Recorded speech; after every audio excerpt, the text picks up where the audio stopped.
ne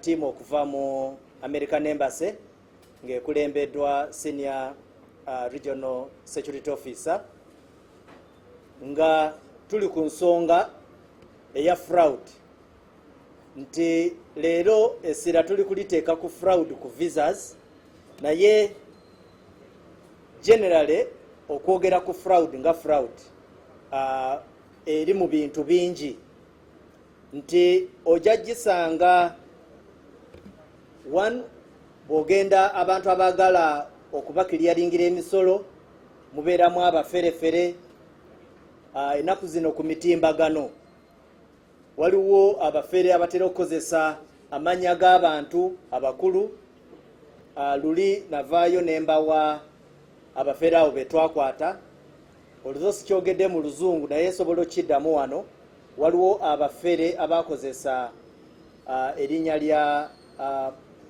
Mrs. Natasha Kalugire mujjukira nabagamba nti twabakwata era naye waliwo n'abagezezaako komawo naye nga era bwe tubasuubiza tujja kubakwata. Then ekyokubiri izi nabategeezezza nti abantu abatera okugwa mu buzibu buno beebo abatera okukkiririza just nga bali very trusting. Then waliyo bano abaagala zippanya namanya nti fayiro bwenkuba panya nsobola okufuna engeri gye tugibuukamu beebo bowulira nagenze omuntu nanconnectinga ne state attorney omuntu nanconnectinga ne DPC ng'abantu baconnectinga nabo tebaliiyo.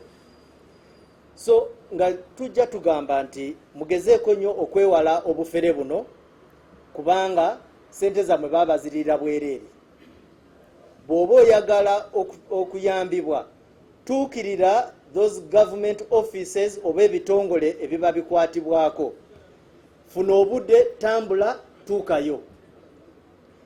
Ekintu ekirala kye twagambye is that bwe mufuna abantu nga bano nga mubeekengedde mututuukirire nga poliisi. Ne bweba visa ne bweba ki kyonna tuukirira poliisi tulabe engeri gye tukuyamba ku bafere bano. Nga bwe nabagambye leero ekintu kyokka kye tugenda okwogerako bwe bufere buno era twagala okusiima nywani baffe oba abagenyi baffe abaleero ku information gye babayisizaako. Mwebale nnyo mwebalire ddala. Apply for a visa and you have been denied a visa for submitting false documents, you're put on a list and you will not be considered for a visa again at another. Yeah, that's a great question. I understand that the visa process is not an easy one. We are here to assist whenever we can and with whatever process that we can to help you through that process. However, there is no change that I know of right now that will change the application process. In response to the price of the visa and the visa bond, those are not set by the embassy. Those are set by people back in Washington, D.C. Therefore, we cannot change the price of the visa nor the visa bond. I understand that that can be frustrating, but that is not something that is set by policy by anybody here at the embassy. Actually, we hand those people that have been arrested over to the Ugandan authorities, and then they are prosecuted through the Ugandan system.